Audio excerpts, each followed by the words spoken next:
حضور سلطان الہند سرکار غریب نواز رضی اللہ تعالی عنہ جب ہندوستان تشریف لا رہے تھے اس وقت کے حالات ایسے تھے کہ کئی بادشاہوں نے پہلے یہاں ہندوستان پر حملے کیے اور کوششیں کی۔ یہ راجہ مہاراجاؤں کے حال تھا، ایسا سسٹم نہیں تھا الیکشن والا، یہ سب معاملات نہیں تھے۔ جس کی جتنی طاقت تھی وہ اتنے قبضے کرتا تھا، جس کو جتنی زمین مل گئی وہ اس زمین کا بادشاہ بن گیا۔ اس زمانے میں ایک بادشاہ شہاب الدین گوری ان علاقوں کو فتح کرتے کرتے یہاں تک آیا تھا، لیکن شکست کھا کر جا رہا تھا، ہار کر جا رہا تھا۔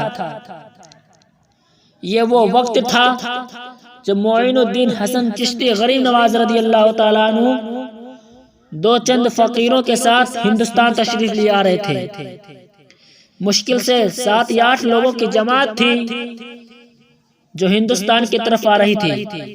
بیچ راستے میں بادشاہ کی فوج واپس پلٹ رہی تھی، ٹکراؤ ہو گیا تو لوگوں نے پہچان لیا کہ یہ مسلمان ہیں۔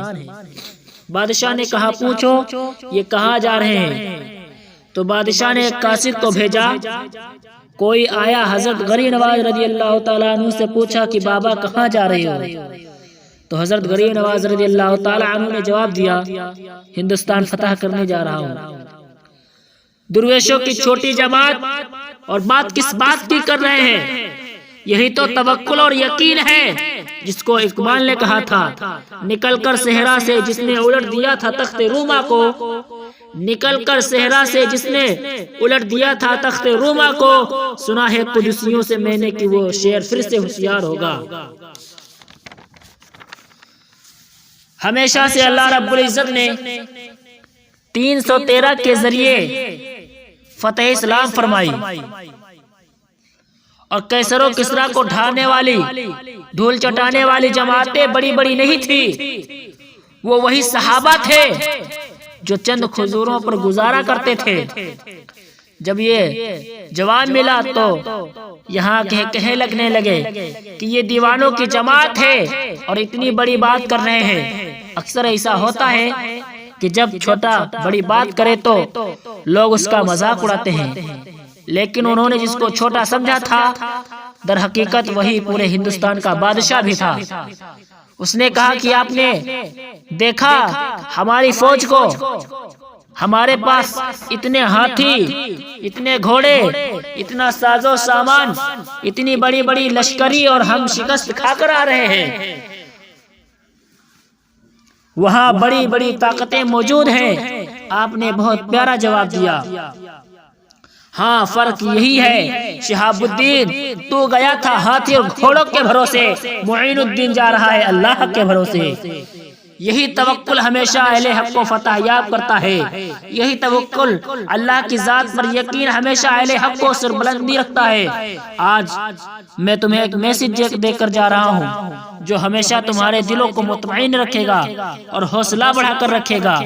وہ دن یاد کرنا جب میرے آقا صلی اللہ علیہ وسلم کے قتل کے منصوبے بن گئے اور پورے گھر کو گھیر لیا کافروں نے، تلواریں ہاتھ میں ہیں۔ ان حالتوں میں میرے آقا صلی اللہ علیہ وسلم کو اللہ رب العزت نے صحیح سلامت ان کافروں کے سامنے سے نکالا۔ کوئی ایک بھی کافر میرے نبی کو دیکھ نہیں سکا۔ ہجرت کی رات اور حضرت ابو بکر صدیق رضی اللہ تعالیٰ عنہ کو لے کر میرے آقا کریم صلی اللہ علیہ وسلم مدینے کے راستے پر نکل پڑے، لیکن درمیانی راستے میں غار ثور میں میرے آقا صلی اللہ علیہ وسلم نے 3 دن تک قیام فرمایا۔ وہ پہاڑ اونچے ٹیلے پر ایک غار ہے جس میں صرف 2 لوگ بیٹھ سکتے ہیں۔ 3 دن تک وہاں میرے آقا نے قیام کیا۔ یہ غار ثور کا واقعہ اتنا اہم ہے کہ قرآن میں اس کا ذکر آ گیا، 10ویں پارے میں اس کا ذکر آ گیا۔ وہ وقت بھی آیا کہ مشرکین پوری جگہ پر پھیل گئے، حضور کو تلاش کرنا شروع کر دیا۔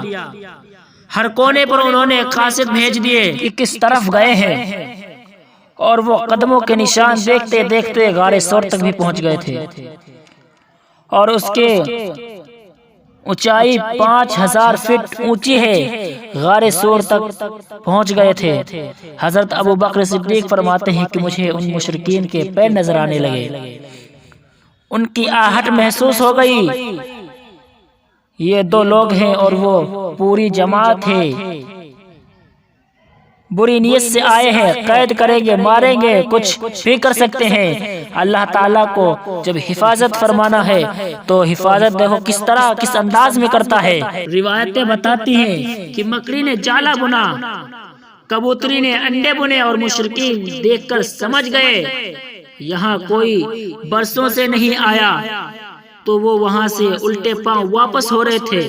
لیکن جو غار کے اندر کا ماحول تھا وہ قرآن نے بیان کر دیا۔ وہ کیا تھا؟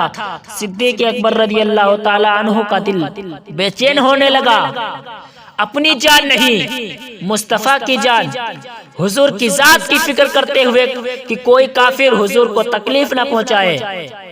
آپ گھبرانے لگے، بار بار یہ کہہ رہے تھے یہ قریب آ گئے، یہ قریب آ گئے۔ میرے آقا صلی اللہ علیہ وسلم نے حضرت ابو بکر کے سینے پر ہاتھ مارا اور ایک جملہ فرمایا، وہ جملہ قرآن پاک میں آ گیا۔ میرے آقا صلی اللہ علیہ وسلم نے فرمایا لا تحزن ان اللہ معنا، اے ابو بکر گھبرا مت، اللہ ہمارے ساتھ ہے۔ یہ جملہ ایسا تھا کہ حضرت ابو بکر فرماتے ہیں پھر اس کے بعد زندگی بھر میں کسی چیز سے خوف نہیں رہا۔ مسلمانوں یہ جملہ یاد رکھو، جب کوئی پریشانی آئے تو کہنا اللہ ہمارے ساتھ ہے، اپنے بچوں سے کہنا اللہ ہمارے ساتھ ہے۔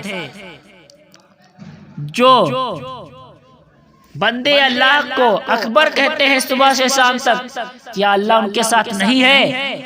اللہ کو اکبر کون پکارتا ہے؟ مسلمان پکارتے ہیں۔ اس کے کلام کی تلاوت کون کرتا ہے؟ مسلمان ہی کرتے ہیں۔ اس کی عبادت کا رکوع سجود کون سی جماعت کرتی ہے؟ مسلمان کرتے ہیں۔ اس رب ذوالجلال کے احکام پر کون عمل کرتا ہے؟ مسلمان کرتے ہیں۔ تو کیا اللہ ہمارے ساتھ نہیں ہے؟ لیکن کچھ مصیبتیں آتی ہیں، یہ ہمارے شامت عمل ہے، ہمارے برے عمل کی وجہ سے آتی ہے۔ اللہ رب العزت کی بارگاہ میں دعا ہے کہ اللہ رب العزت ہم کو صحیح معنوں میں عمل کرنے کی توفیق و رفیق عطا فرمائے۔ استغفر اللہ ربی من کل ذنب و اتوب الیہ۔